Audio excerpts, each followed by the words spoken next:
Šo dziesmu veltu saviem vecākiem, Šērns un Elizabete. Paldies jums!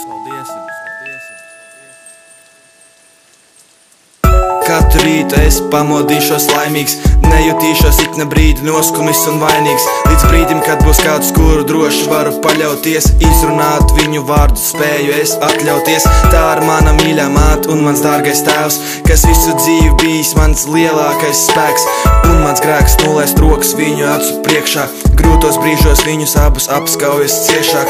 Atceros, ka viņi sniedza roku, kad bija slikti, un par to es pasakos viņiem abiem dikti. Nav nevienas dvēseles, ko mīl es tik stipri, lai arī cik daudz lietu tika mani asaru litri. Kaut arī neesmu bijis es gana labs dēls, taču vienmēr gribēšu būt kādam labs tēvs. Gribēšu mīlēt kādu ļoti, ļoti stipri, un kā jūs mani apskauž savu bērnu dikti, jā.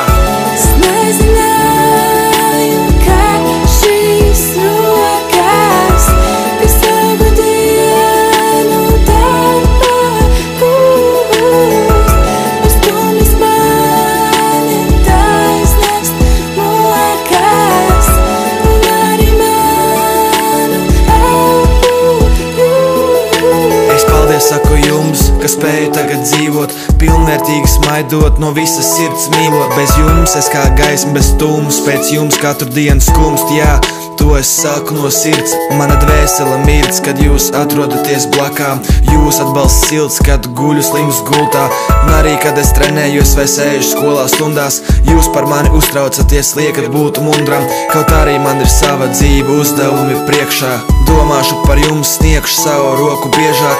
Atcerēšos, kā mans tēvs mācīja man strādāt, un ko māte skaidroja, lai esmu gudrāks prātā.